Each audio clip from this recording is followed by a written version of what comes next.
sentido que a gente hoje, então, vai debater justamente os conhecimentos tradicionais, o bem viver e o conhecimento da casa comum.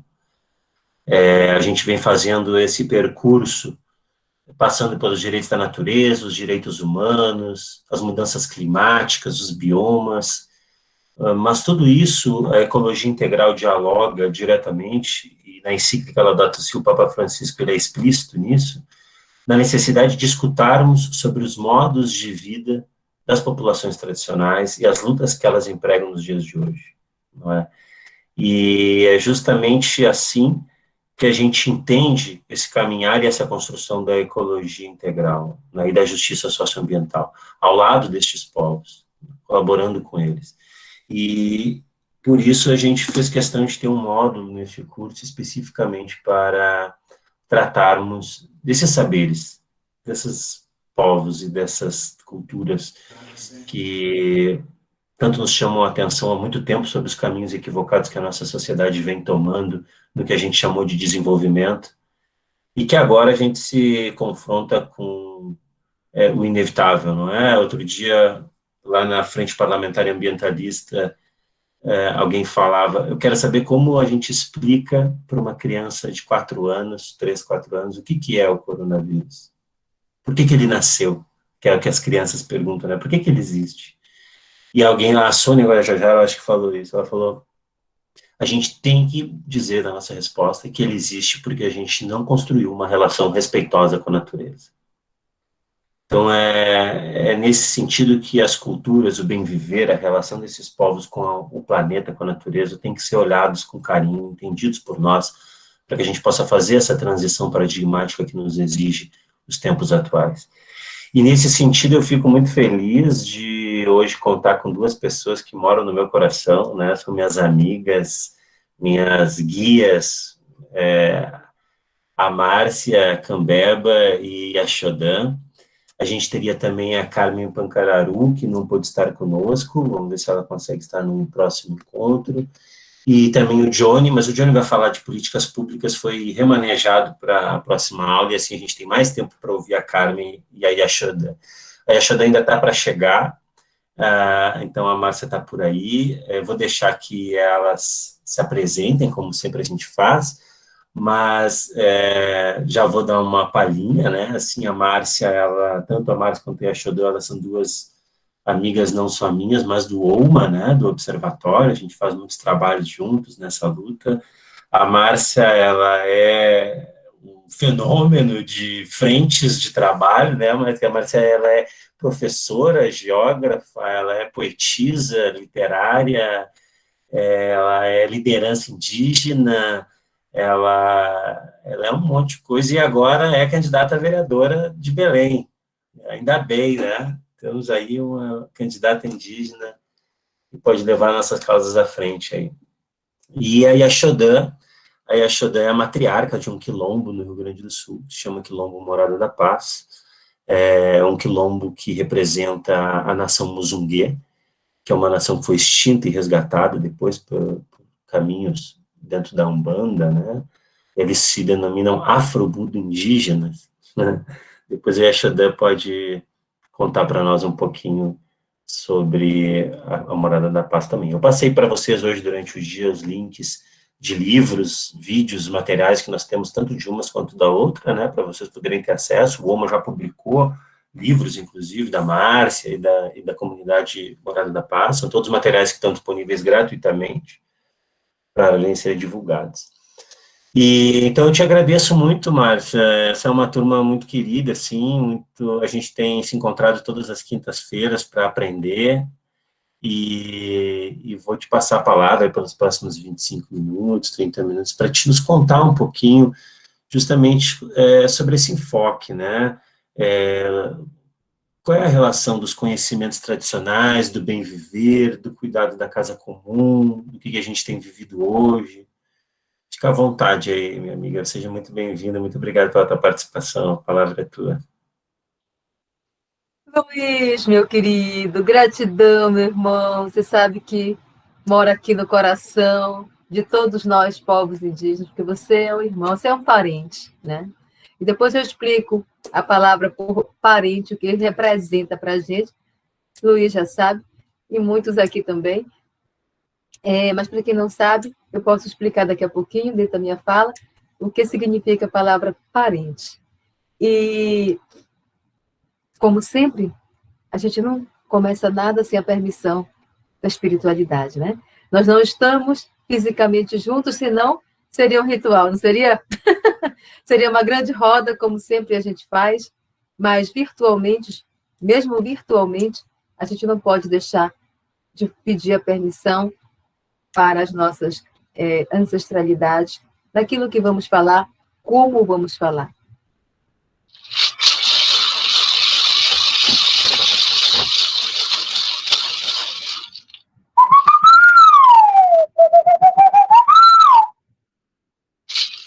Kauá, Mirindá, Maia, Saisu, Kauá, Iuí.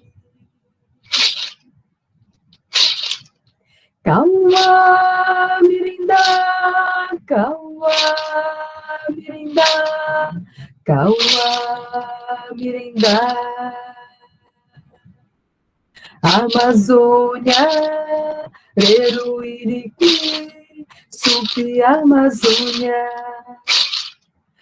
Amazônia, Reruiriqui, Supi, Amazônia. Destupã, Nhanderu, Destupã, Nhanderu, Destupã, Nhanderu. Destupã é Ogum, Destupã é Ogum, Destupã é Ogum. Destupã, Tanaritama, Destupã, Tanaritama, Destupã, Tanaritama.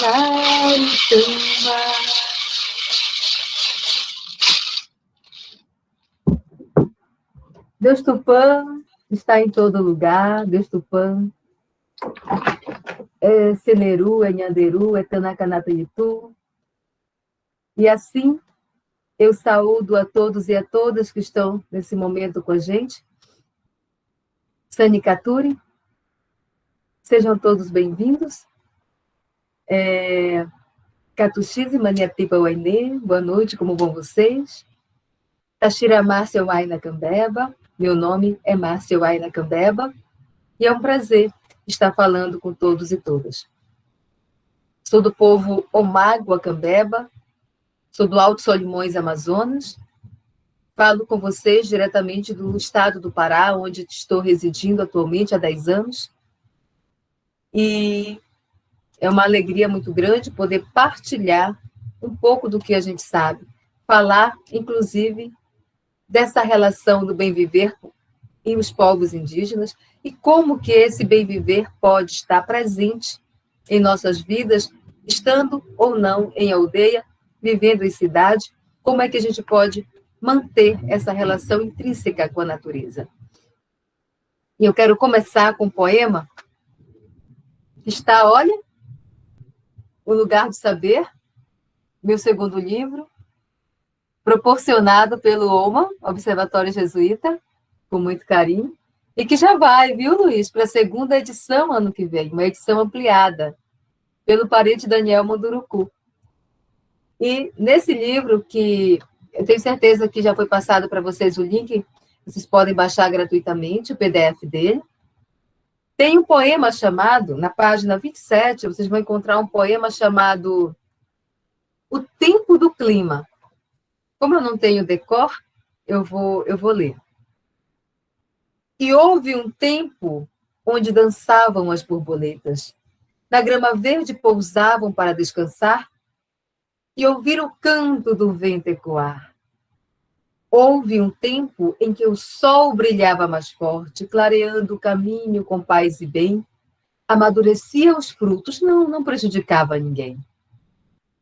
Houve um tempo em que a terra, no seu esplendor, alimentava o mundo com alegria e amor. Dela brotava a planta, tinha respeito e valor. Houve um tempo em que a lua virava naiá e o sol se escondia para essa dama brilhar, Na noite escura, ela chamava as encantarias, protetoras da mata, rio e mar. Mas o homem, filho da terra que por ela foi moldado, escravizado na arrogância, no dinheiro, um pecado. Secou o rio, retalhou a terra, deixou tudo mudado. Espantou os animais, enganou os encantados, arrancou a samalmeira e os pássaros desesperados procuraram uma morada, só viram descampado. O sol ficou furioso, a pele fez arder, a lua, entristecida no eclipse, se escondeu. A água não teve pena de quem dela se esqueceu. Deixou de correr e em uma barragem envelheceu. A inteligência humana não parou de atacar. A queimada e derrubada afetaram até o ar. Respirar é um problema, a fumaça não vai parar. O clima foi alterado, meu rio mudou de rumo. Minha roça secou no verão, perdi até meu fumo. A aldeia não viu mais peixe, cadê o pirabutão? A macaxeira não criou raiz, minha aldeia virou sertão. Da fonte que eu bebia, só restou a recordação. Sinto o cheiro de poluição envenenando a nação. Para ajudar o clima, só o velho ancião pode controlar. Precisamos do tempo. Só o velho ancião pode controlar a máquina da destruição. E esse poema, ele traz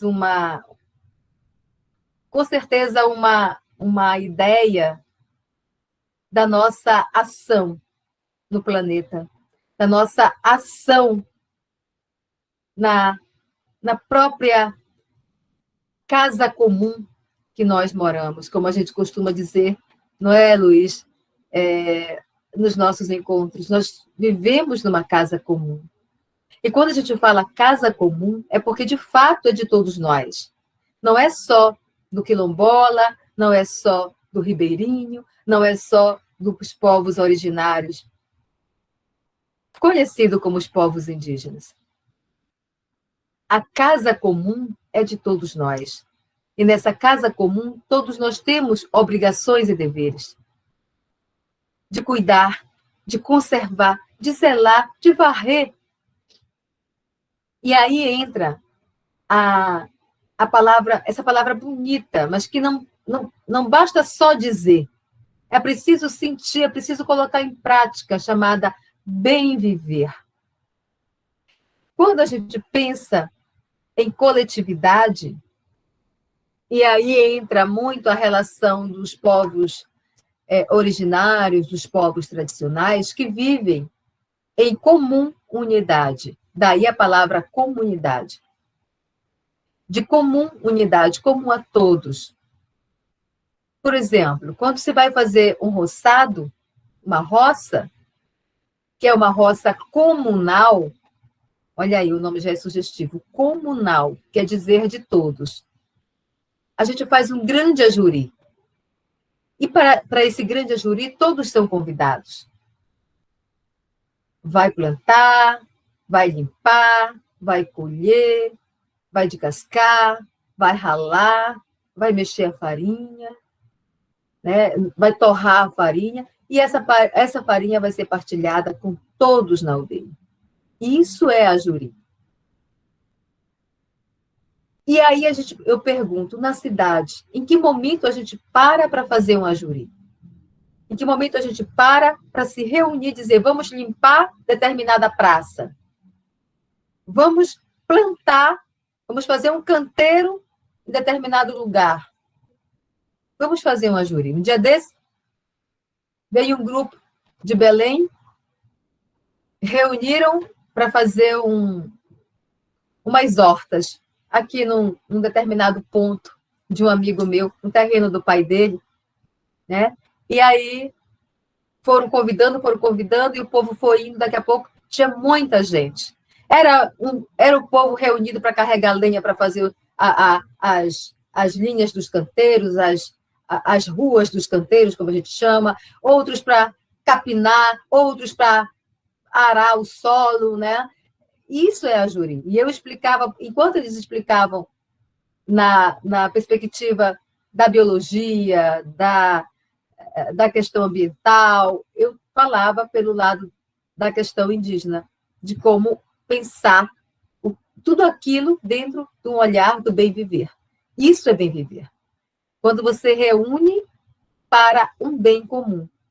E o bem viver, ele pode estar presente em todos os setores.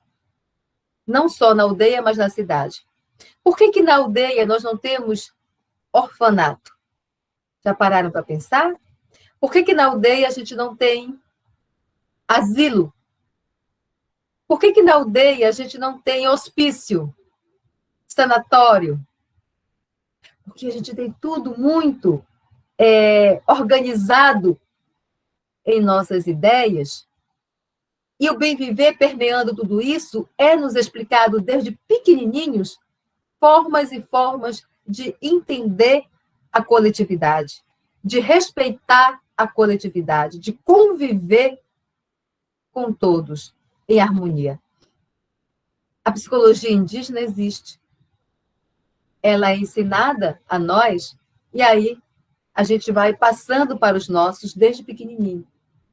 Por exemplo, estava eu numa determinada aldeia, porque, como o Luiz falou, sou professora também, convidada da UEPA, para dar aula para a graduação, Licenciatura Intercultural Indígena. Meu mestrado em Geografia me permite dar várias disciplinas, entre elas território e territorialidade indígena. Didática, estágio supervisionado, prática de campo, entre outras disciplinas.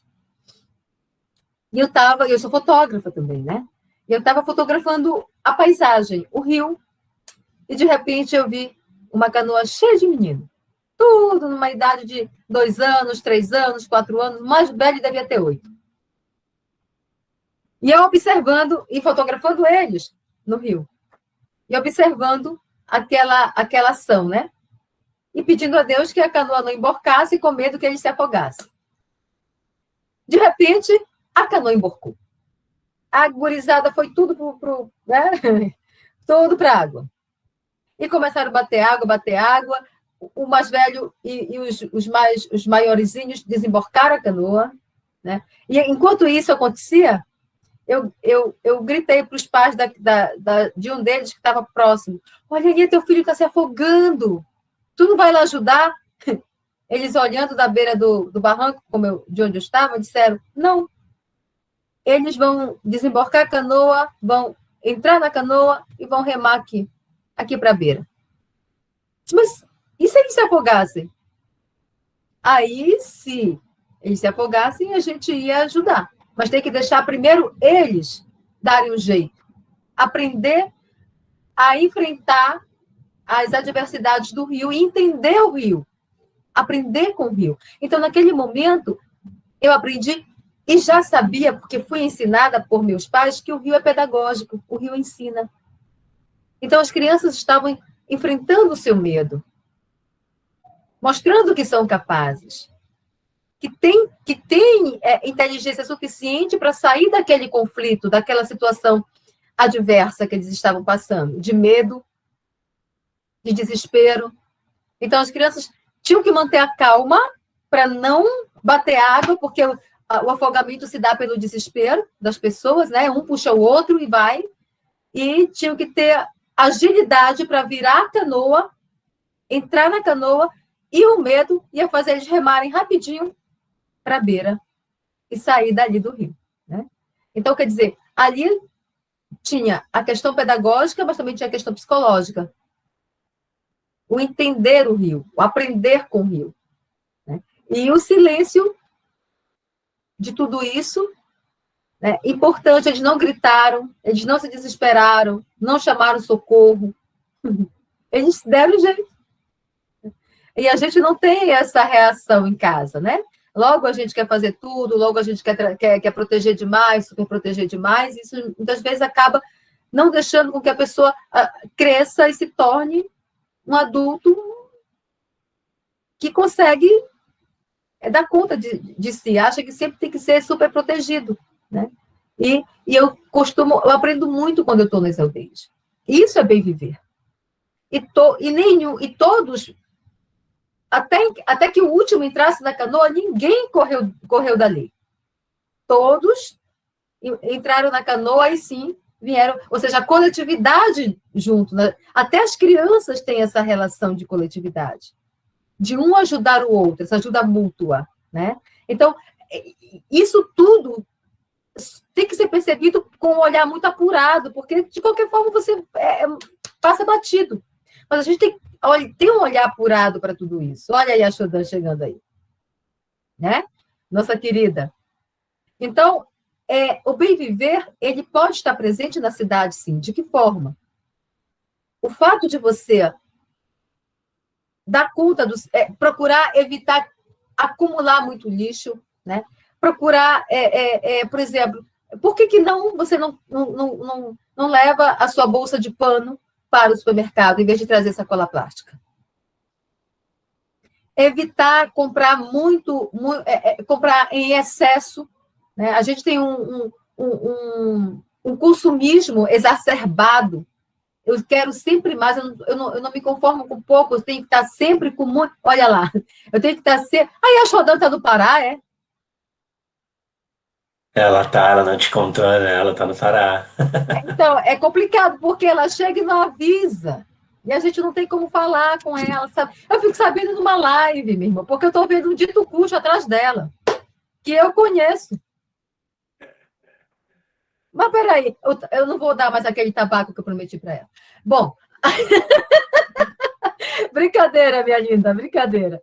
É um prazer, agora é um prazer te receber sempre no nosso Pará, né? Quero te visitar. Depois você me diz onde é que você está, que eu faço questão de lhe fazer uma visita e te dar um abraço muito grande e levar o tabaco que você tanto gosta. E é isso, né? Então, esse bem viver nosso pode estar presente no cotidiano. Ele pode estar presente nas nossas relações. O acúmulo de lixo nos lixões, que, na verdade, poucas são as cidades que têm aterro sanitário, gera muitos impactos. Impactar o rio. Então, saber para onde vai o teu lixo, destinar o teu lixo, né? A gente luta para que as grandes capitais, as grandes cidades, ou as cidades, né, de pequeno porte ou grande porte, elas sejam mais arborizadas. Isso é legal. Projetos que venham a trabalhar com os feirantes, com os donos de supermercados, reaproveitando aquelas verduras que daqui a pouco vão ser jogadas fora, vão impactar, podendo ser transformadas em matéria orgânica, adubo, né? E esse adubo depois ser comercializado ou mesmo aproveitado para os canteiros que porventura venham a ser construídos nessas cidades. E isso a gente não deve esperar só dos governantes, gente. As pequenas ações geram grandes ações. Limpar a frente da sua casa. A frente da tua casa, depois da tua calçada, ainda pertence a você. Eu limpo a frente da minha calçada. Eu aprendi com a minha avó a limpar a rua. De uma ponta a outra, a gente varria. Da prefeitura? Eu escutava, olha, é funcionário da prefeitura. Eu falei, não, mas eu sou responsável por esse trecho aqui da frente de casa. Se está sujo, eu vou limpar. Se está com capim, eu vou capinar. Se está com folha, eu vou varrer. Isso também, se cada um limpasse a frente de sua casa, a gente não precisaria gastar tanto com gari. Apesar de que os garis são necessários, né? Mas não daria tanto trabalho assim. Por exemplo, na pandemia, enquanto muitos ficaram em suas casas, muitos foram para as ruas. E quem eram esses que estavam nas ruas? Os garis e muitas outras pessoas estavam lá, trabalhando. Naquele período do Covid, que explodiu o Covid, tinha gente na rua trabalhando. Porque se não o acúmulo de lixo, como é que a cidade ia ficar? Né? Então, a gente evitar comprar alimentos que possam acumular, virar lixo e acumular também é uma forma de bem viver. Né? Por exemplo, casca de banana, casca de ovo, isso dá para virar adubo orgânico. Você pode fazer compostagem. Pode criar composteiras no seu quintal. Ou, quem não tem, claro, quem mora em apartamento, pode trabalhar em parceria, quem mora em condomínio, pode trabalhar em parceria, falar com o seu síndico, e trabalhar em parceria com cooperativas que vão beneficiar esse lixo, que pode virar outras coisas, né? Podem ser reciclados. Isso parte também dos moradores. Em meu projeto, agora falando como candidata a vereadora, em meu projeto eu tenho projetos que vão trabalhar, se eleita for, em parceria com catadores, né? Os síndicos dos prédios e as pequenas cooperativas criadas para isso. E aí a gente dá o selo verde, né? E outras coisas que a gente pode fazer para abater até mesmo o IPTU desses prédios, desses condomínios. É uma proposta. Se vai passar, aí é outra coisa, né? Luiz, já deu meu tempo? 5 minutinhos. Então, eu agradeço a todos que estiveram nesse momento aqui me ouvindo, e vamos pensar esse bem viver. Eu digo isso porque as pessoas me perguntam assim, mas é possível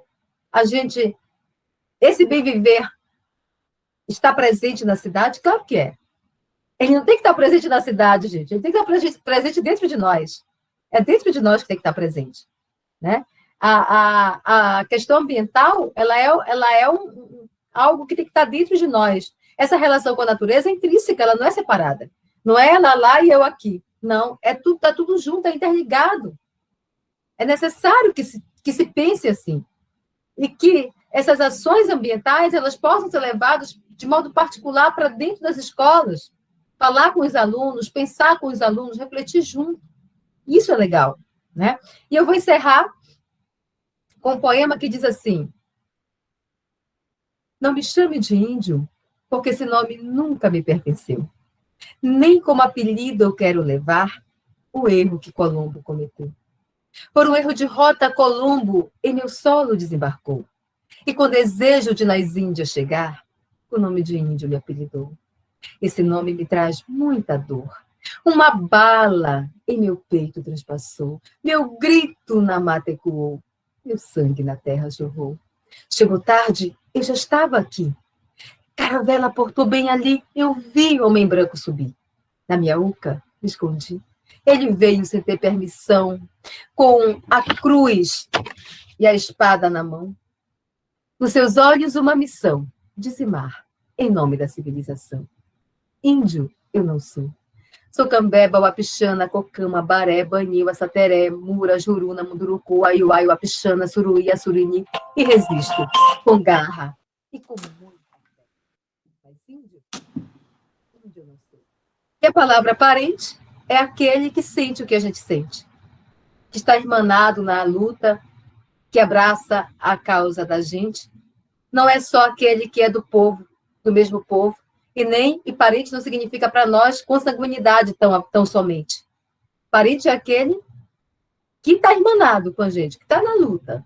Então, por isso, quando a gente chama uma pessoa de parente, para nós, indígenas, é o título mais alto que a gente dá a uma pessoa, é chamar de parente, sendo ele indígena ou não. Obrigada, Luiz. Obrigada a todos. Obrigado, Márcia. Gratidão. São tantas coisas que a gente escuta dessas mulheres que a gente fica até, né? É difícil sintetizar, sistematizar. Antes de tentar fazer esse exercício que a gente sempre faz, a Márcia que vem transitando por tantos espaços, assim, defendendo essa perspectiva do bem viver mesmo, e essa ideia de que a natureza não é algo que está fora, né? É algo que tem que ser intrínseco. É nesse movimento e pensando também assim que eu acolho a Yashodan entre nós aqui. Namastê, eu direi. Seja bem-vinda. É uma alegria lhe ter aqui também nessa ciranda virtual, real, energética, né?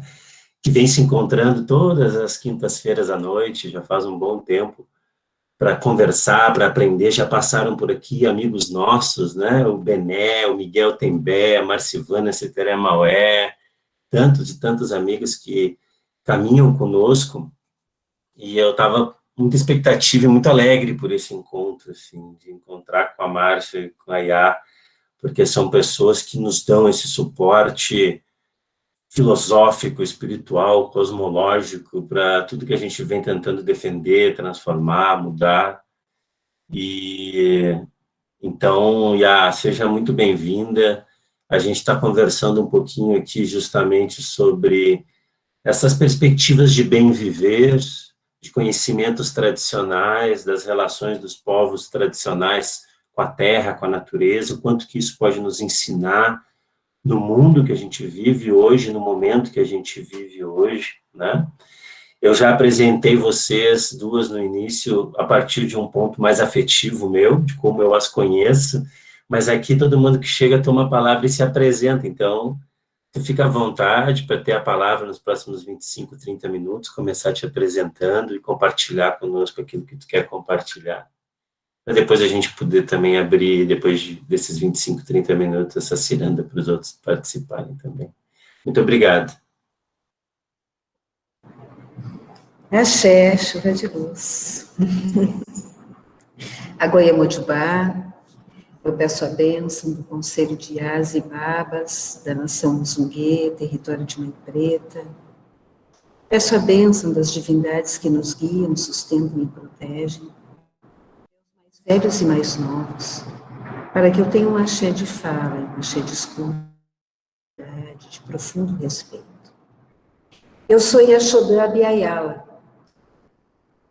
Nesse tempo e nessa era, foi reconhecida como Yalaxé da nação Muzungue, Sangoma da Casa da Sétima Ordem, zeladora e protetora da comunidade quilombola Morada da Paz, território de Mãe Preta, lá no estado do Rio Grande do Sul. Mas falando agora aqui diretamente, no extremo ponto, né? Falando agora neste momento do norte do Pará. Axé, Namastê, Odirê. Eu fico, primeiramente, assim, eu quero agradecer, né, ao convite do Luiz Felipe, desse movimento que o UMA vem fazendo, o Observatório de Justiça Socioambiental, Luciano Mendes Almeida, porque, para mim, esses momentos, eles são movidos por muitos campos energéticos, né? Um campo libertário, um campo transgressor e um campo de profunda responsabilidade com o amanhã, né? Que ainda não chegou. Então, quando a gente fala desse movimento da Casa Comum, a gente fala desse movimento do bem viver, do cuidado da casa comum, do acolhimento dos povos tradicionais, para nós isso é algo, é até um pouco estranho falar sobre isso, porque a gente vive, nós, povos tradicionais, vivemos um processo de cuidado da casa comum. Agora mesmo eu estava num terreiro de Banto. Banto foram os primeiros povos que aqui chegaram no Brasil. Chegaram não, foram trazidos. E os Bantos têm uma relação muito forte com a folha. Entender e nos entender a partir de nós mesmos. A comunidade quilombola Morada da Paz, ela trabalha e vive o cuidado da casa comum. Eu até pedi a Luiz se dá para pôr algumas fotos, para vocês poderem ter uma noção do que é essa comunidade quilombola, que fica lá no interior do Rio Grande do Sul, em Montenegro, e que é um espaço de resiliência. Para a gente entender o que é ecologia, primeiro que nós, quilombolas, filhos de mãe preta, nós temos que tirar o logia do eco, né? Ecologia, estudo da casa, estudo... para nós, essa... né? Ela está ligada a uma epistemologia nociva. Ela está ligada a uma epistemologia eurocentrada. Quando a gente fala de ecologia no sentido literal da palavra, a gente precisa entender e repensar quem somos nós. Para nós, povos, estudamos a ecologia, nós vivemos o cuidado com a casa comum. Nós vivemos esse movimento de interação. A lua nos orienta, o sol nos orienta, as iandis, as árvores, o povo em pé, que nem a gente chama, nos orienta. Não tira da natureza aquilo que a natureza precisa. É uma relação de reciprocidade, não é de troca. E aí é importante pensar que não é uma mera semântica. A gente está falando de uma relação de reciprocidade. E essa relação de reciprocidade com a casa comum, com o espírito de vida, faz com que a gente consiga interagir e ser quem nós somos. Então, quando eu peço a Goema Ojubá, eu peço a bênção para fazer o plantio. Esse aqui é um movimento que foi feito hoje no Quilombo do Abacatal, com os jovens do Abacatal, aqui em Belém do Pará. E ensinando a eles, numa troca, aí sim, né? Numa troca de conhecimentos, que se eu for plantar na terra, no Aie, eu tenho que pedir a bênção para aquele útero que vai receber essa planta.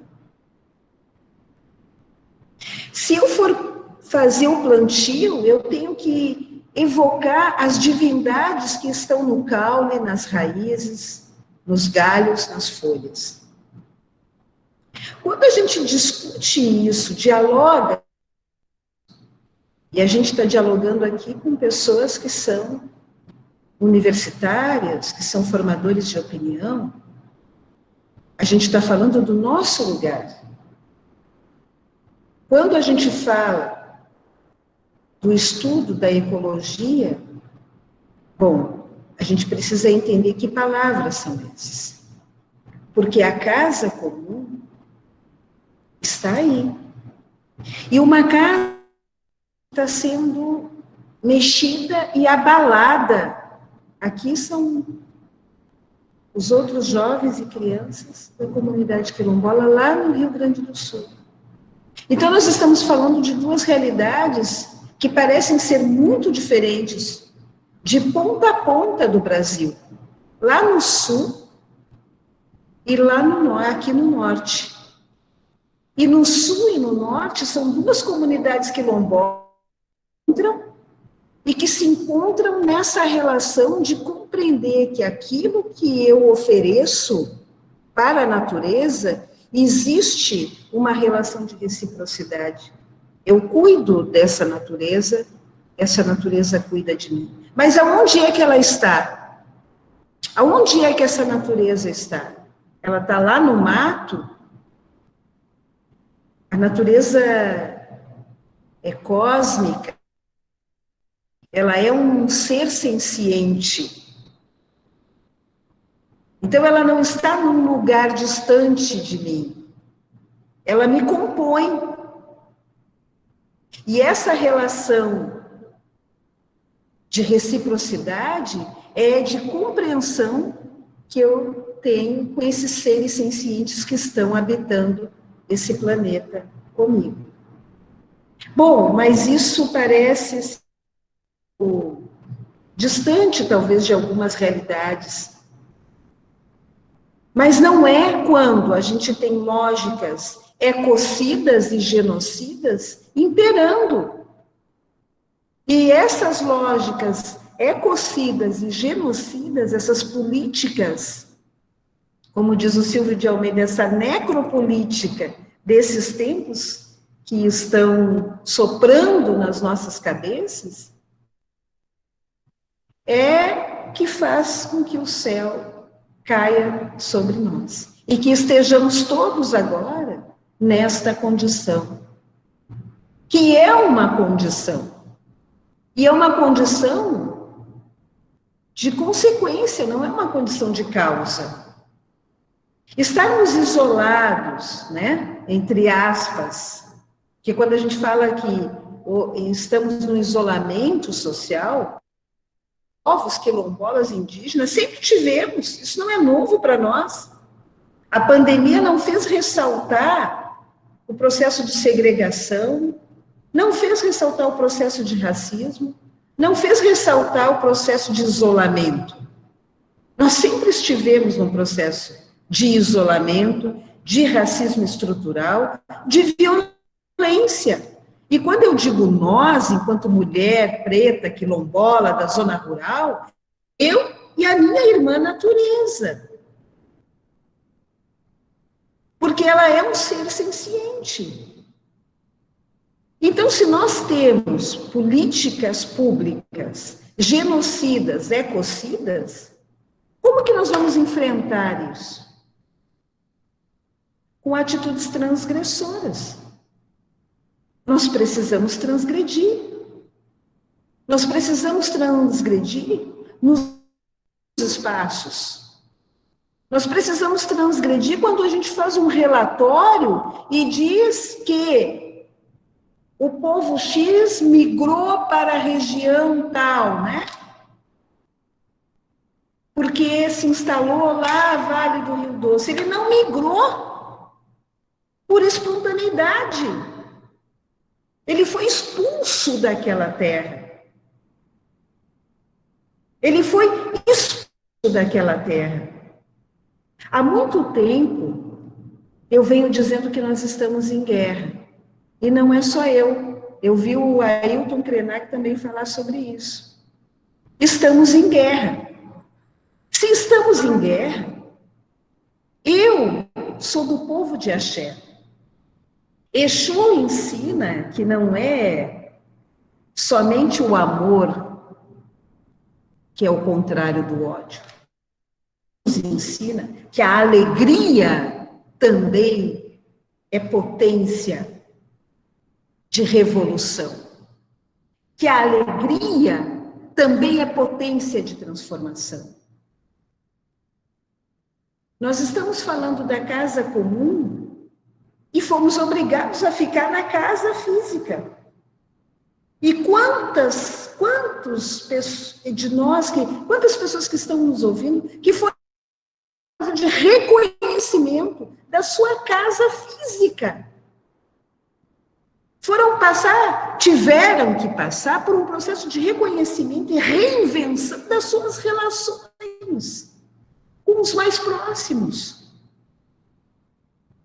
Então, no início, alguém me disse assim, eu acho que esse processo, é transformador, vai fazer com que as pessoas estejam mais ligadas ao simples da vida. Eu, naquele momento, não respondi nada. Mas, ao mesmo tempo que eu não respondi, eu senti um espírito dentro de mim se esfriar. Porque alguma coisa me dizia que não ia ser assim. Que ainda a humanidade não está preparada para se reinventar. Os céus e as terras estão dizendo que ela precisa. Mas o espírito dentro de mim, ele ansiou, ele se inquietou, ele se estremeceu. Porque veio um pensamento na minha cabeça, no meu ori, que dizia assim: as pessoas vão encontrar um jeito de continuar sem ter tempo.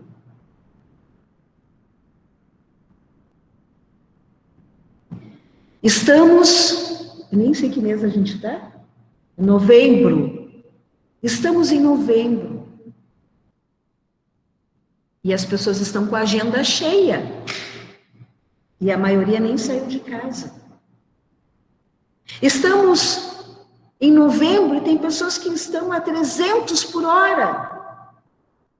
Com live de manhã, live de tarde, agora não posso, estou com uma...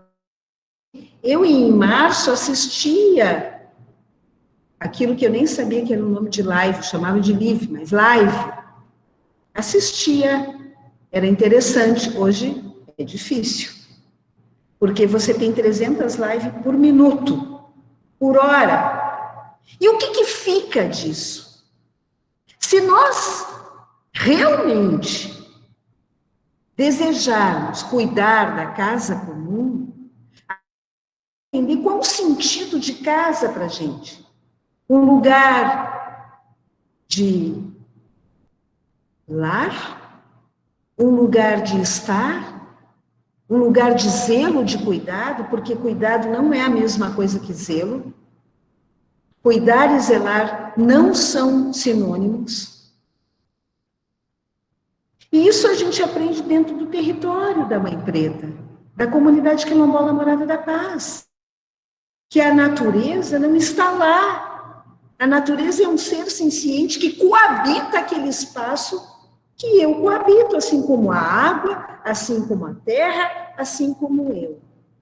E que se eu sou um ser que tem consciência, esse nível de consciência, eu tenho uma grande responsabilidade. Eu tenho uma profunda responsabilidade. E eu sei que algumas pessoas que estão nos ouvindo são estudantes. E eu gostaria de dizer que a serviço do que está esse estudo? Estamos a serviço de quem? Qual é o propósito? Com aquelas crianças que vocês viram ali na tela e com os jovens do Abacatal, nós trabalhamos o caminho, o percurso do guardião. Qual é o percurso do guardião? É primeiramente você entender que você é um grãozinho de areia. Você, eu, nós, não somos o centro do universo. Que o nosso sol não é o sol central. Outro dia, nós temos lá na Morada da Paz, a Cotirene Quilombo Ciência. Vocês podem até procurar o vídeo na internet, que é um quilombo que trabalha a astrofísica, a astronomia. Se o Luiz puder botar o link, trabalha a astronomia. Um quilombo, uma comunidade quilombola, mas a astronomia a partir do olhar de Mãe Preta. A partir do quê? A partir do olhar de Xangô. Essa cosmopercepção faz com que eu entenda que o que nós estamos vivendo é consequência. E eu não quero, de modo algum, aqui que vocês me compreendam como uma pessoa pessimista, porque eu não sou. Eu sou uma pessoa que não sou otimista. Eu sou uma pessoa nutrida de esperança. Eu gosto sempre de contar uma historinha que 3 pessoas tomaram um barco para atravessar o mar de uma ponta a outra. De repente veio um vento forte e o pessimista disse assim: mas vai virar isso aqui, nós vamos morrer, vamos afogar, porque esse vento não vai passar. O otimista disse: não, vamos ter fé, vai passar. Vamos acreditar que vai passar. O realista sentiu a tempestade e alinhou as velas. Vejam a diferença. Esperança como um verbo esperançar. E é isso que os lá da comunidade quilombola Morada da Paz, para os jovens daquele quilombo, assim como para os jovens do Abacatal, que nós fizemos ontem pela manhã essa vivência, a gente trabalhou com eles o percurso do guerreiro, o percurso do guardião. Que na vida tudo é reciprocidade. Que nós não somos os seres mais importantes, que nem é o maior sol do universo. E isso nossas crianças aprenderam com as divindades. Mas que nós temos uma grande responsabilidade. E essa responsabilidade é que faz com que a gente possa, e aí eu dizia antes que eu estava falando para estudantes, mas não só, para formadores de opinião, sermos portas, como diz nossa Mãe Preta, que só se abrem por dentro. Sejamos, e aí eu faço uma invocação aos estudantes, aos formadores de opinião que estão nos assistindo agora, sejamos chaves que abrem as portas que só se abrem por dentro, ou chave ou maçaneta. Porque é nas pequenas atitudes que há a revolução. Não é a grande revolução. E esperar que alguém venha transformar a vida por nós. É ali no contato diário do dia a dia, que pode ser pequeno, insignificante. Não, insignificante não é. Pode ser pequeno.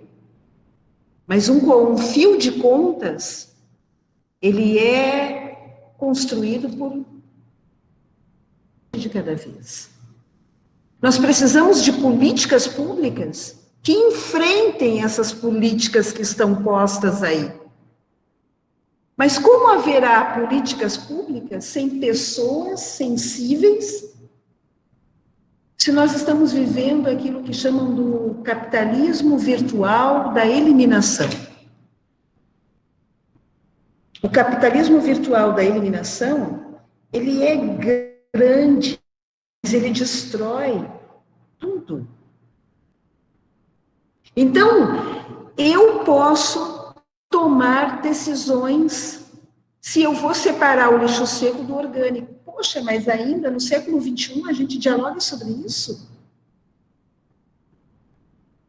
Bom, se a gente dialoga sobre isso é porque a gente não está conseguindo e não conseguiu resolver isso até agora. O que vai enfrentar políticas genocidas, ecocidas? Primeiramente é saber que elas existem. E elas não estão aí por acaso. Essas políticas, essa necropolítica destrutiva, ela não é casual, ela é intencional. Como que nós estamos lidando com o nosso tempo? Será que a gente não está criando uma nova idade? Eu mesma, junto com o Luiz Felipe, junto com Márcia, junto com Sônia Guajajara, escrevemos um texto, A Nova Normalidade. Mas do jeito que as coisas estão, e é interessante que vocês possam ler esse texto, a gente precisa realmente chamar na chincha e discutir efetivamente estamos construindo uma nova anormalidade. Estamos construindo uma nova anormalidade. E nós precisamos repensar as nossas tomadas de decisões no pequeno.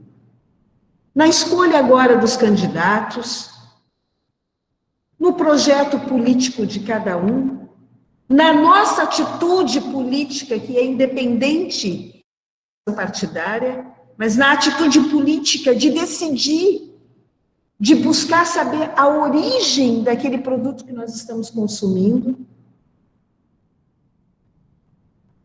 Nós precisamos entender que a água é vida e morre.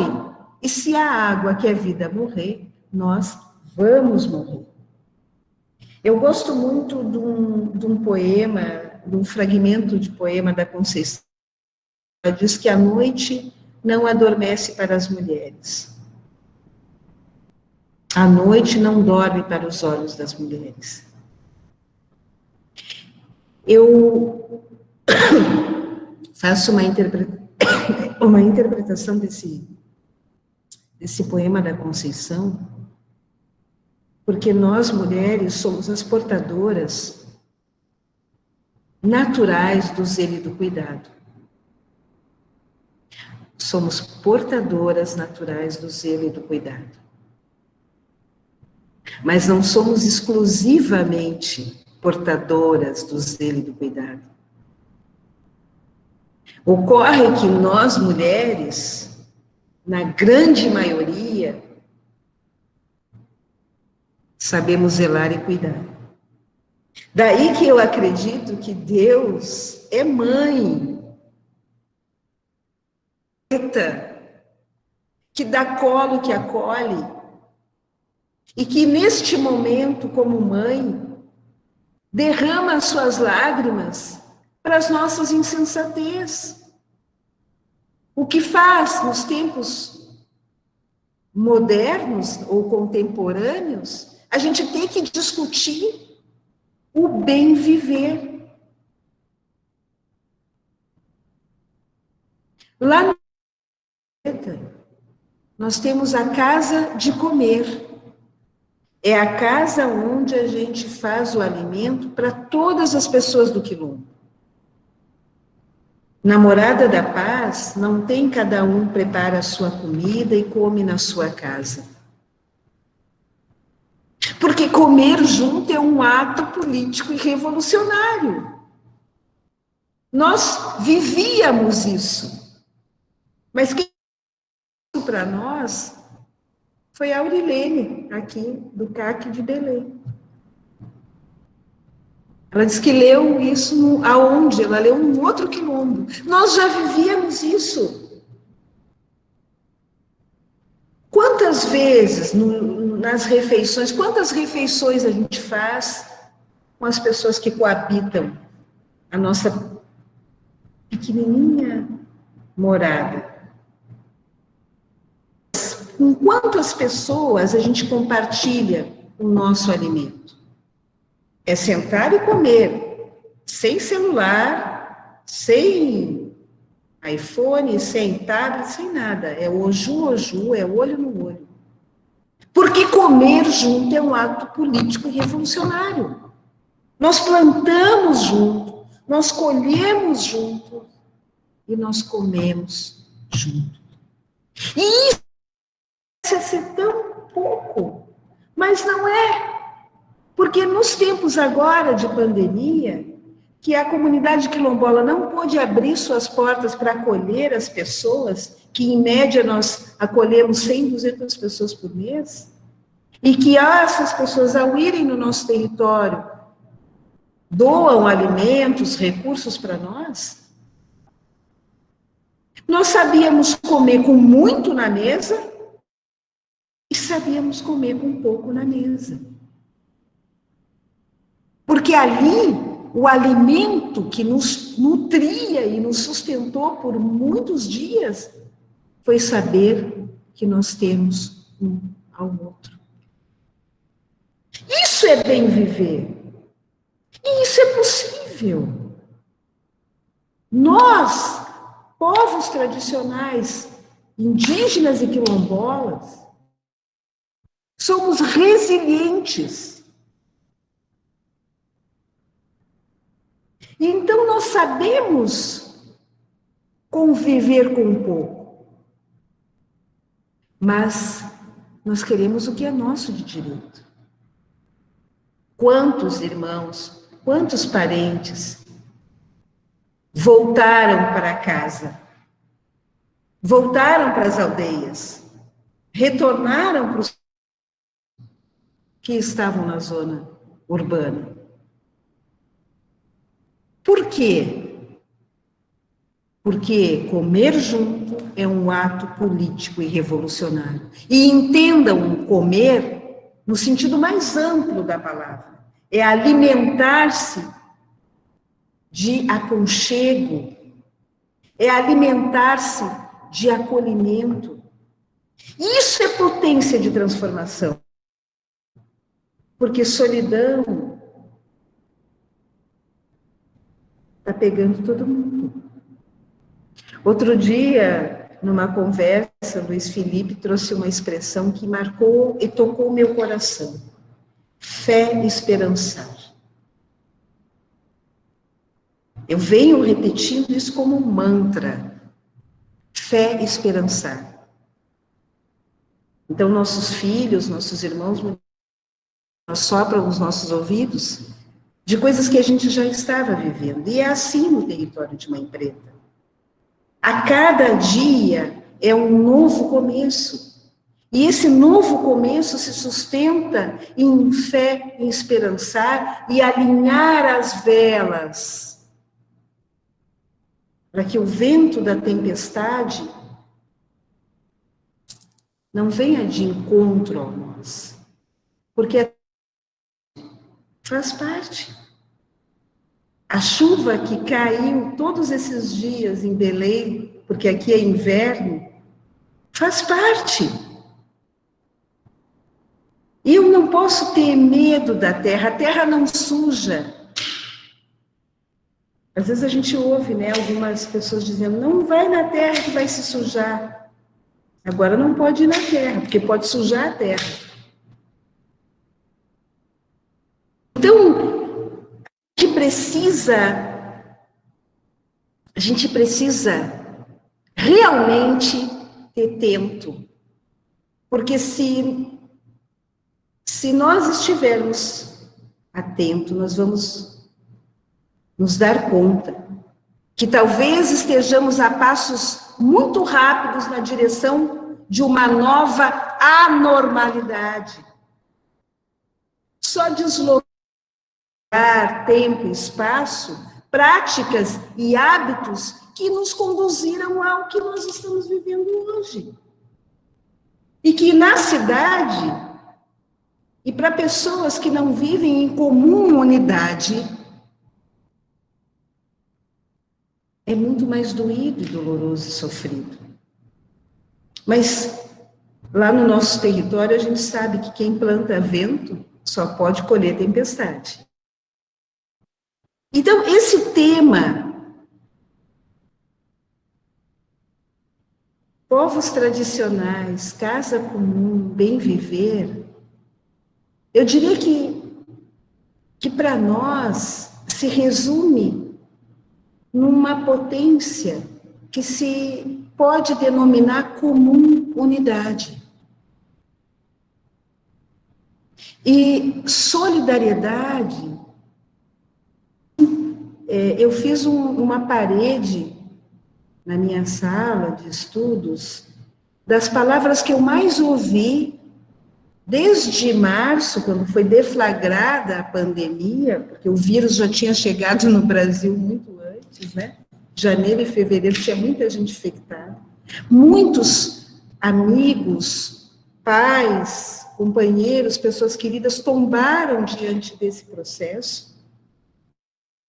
O que a gente viu aí do desgoverno que está o Brasil? Palavras que eu não reconhecia, cancelamento, live é uma outra,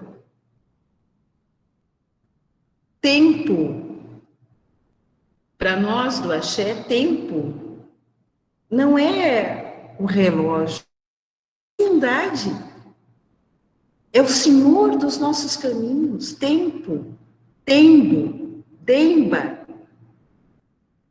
é uma divindade que precisa ser reverenciada. E aí a gente aprende com o dembo, com o tempo, com o que tempo, que tem o milho tardio e que tem o agora. E que o passado na gente. Isso nós vivemos. E essas crianças e esses jovens que vocês viram na tela, eles compreendem isso.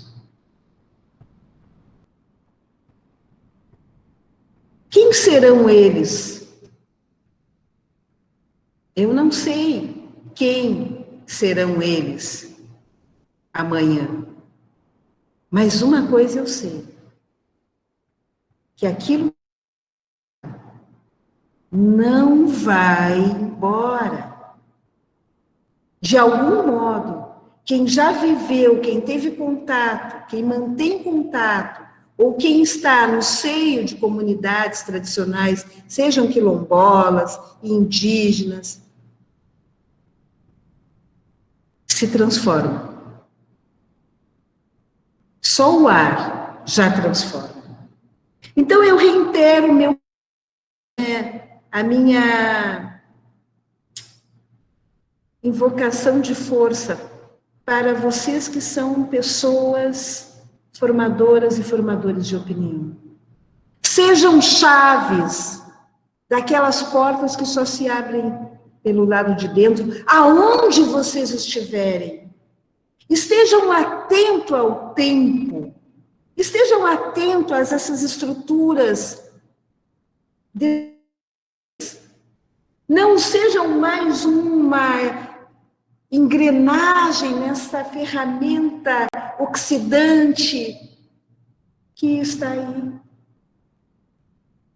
Reconheçam a potência da casa interior que habita um EMI, que habita um espírito. Vejam que um dos maus do século XXI, final do século XX, e agora, né, que já estamos na segunda cena do século XXI, é a constipação. Pessoas que não conseguem expelir o excremento de dentro do corpo, porque elas não permitem tempo para o seu corpo. Não, agora eu tenho que mandar aquela mensagem. Eu não posso desligar o celular. Então não se permite nem aquele momento de relaxamento do organismo, porque vai até para o banheiro com o celular, está lá mandando mensagem o tempo todo, não se despluga. São coisas simples. Não haverão grandes transformações se a gente não consegue olhar para esta casa comum que habita uma centelha divina. E que por conta dessa centelha divina, nós encarnamos com propósito. Viver e morrer não é uma escolha. Viver e morrer é um processo natural. Nascer e morrer é um processo natural. Viver é uma escolha. Todo mundo que nasce, morre. Viver é uma escolha. E quando é que viver ganha sentido e realmente se torna efetivo? Quando a gente tem um propósito. Quando a gente tem um projeto de vida.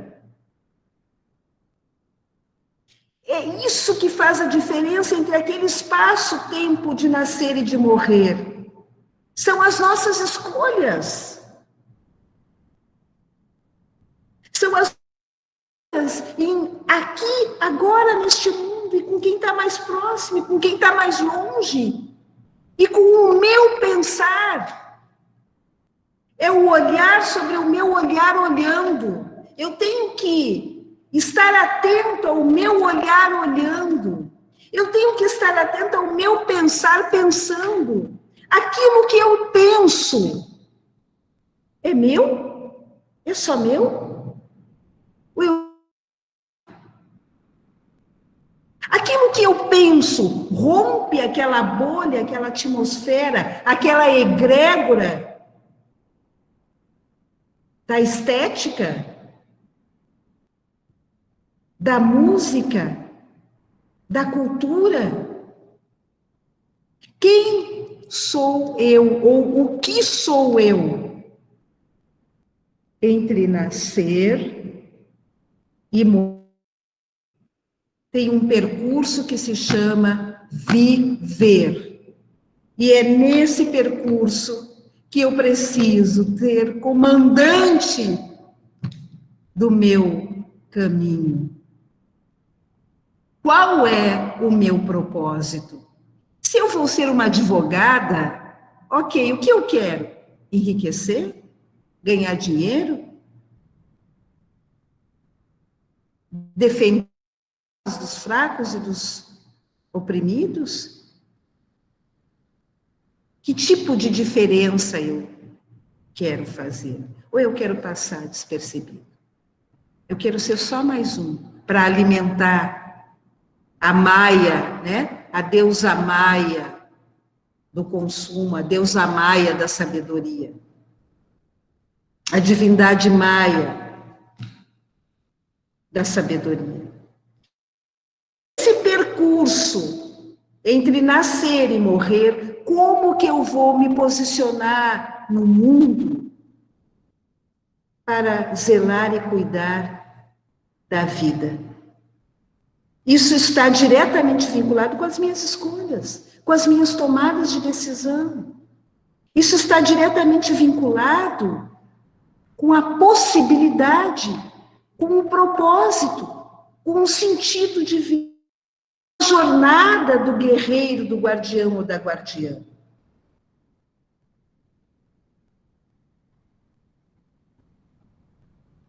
Como que eu me coloco dentro desta ecologia de diferenças?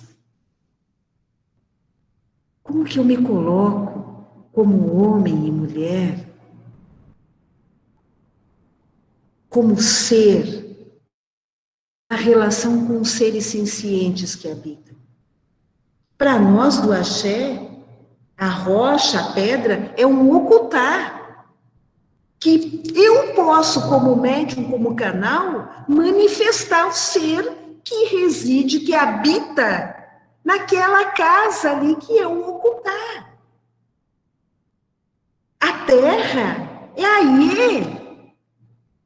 Eu posso manifestar os que estão no solo, que estão no interior da terra, na profundeza das águas, na superfície das águas. Porque eles são seres sencientes como eu. E existe uma interconexão, uma interdependência, uma sincronicidade. O dia nossas políticas públicas estiverem voltadas para isso, aí sim estaremos começando a segurar as rédeas do nosso percurso entre viver e nascer. Não só para uns, para todos. Porque se a paz que eu desejo só para mim, eu tenho que me questionar que paz é essa. E isso não é novo. Eu não estou aqui falando coisas novas. Isso é um conhecimento ancestral. A gente tem um exemplo bem próximo de nós aqui, a Bolívia. A gente tem um exemplo bem próximo de nós aqui, o território de Mãe Preta, é pequenininho. É um grãozinho de areia. Outro dia a gente ouviu isso. Vocês são um grãozinho de areia. Sim, nós somos. Mas o que seria um grãozinho de areia no mar? O que seria o mar se não fosse um grãozinho de areia? Então eu gostaria de ir fechando a minha fala, dizendo que as mulheres, né, como disse Conceição Evaristo, a noite não dorme para as mulheres. As mulheres têm essa natural.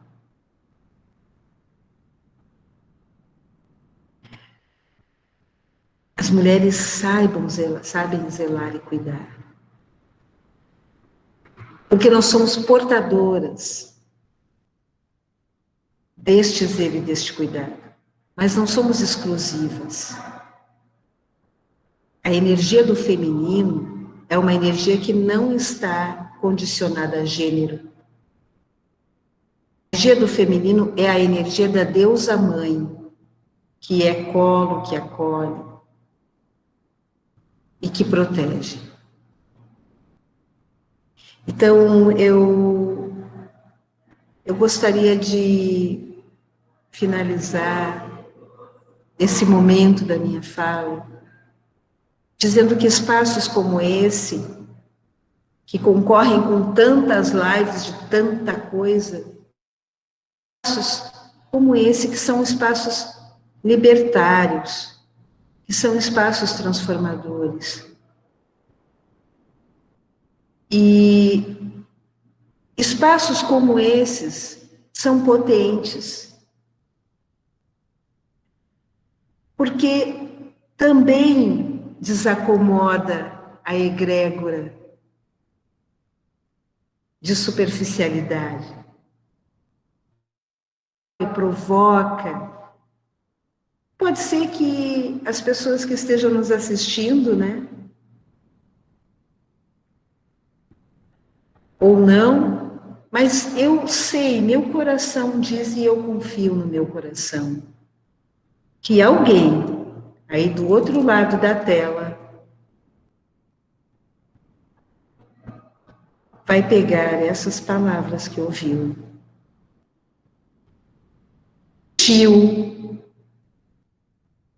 e vai mergulhar fundo no seu desacomodamento. Eu gostaria de fazer um rezo do cuidado, e aí quem tiver aí desse lado, põe a mão no coração. Já botou a mão no coração hoje? Respira fundo. Já respirou fundo hoje? Assim, e solta pela boca. Vai lá.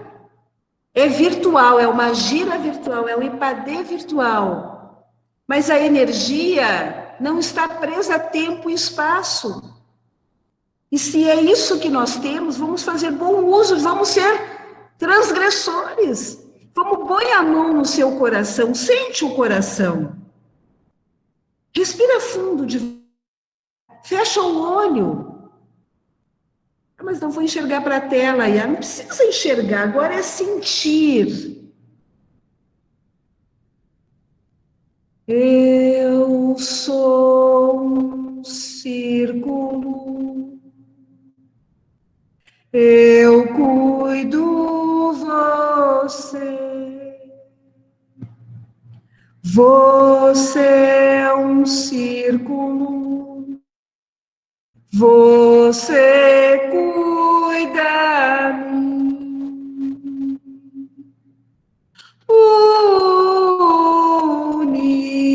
Unidos somos um. Unidos somos comum.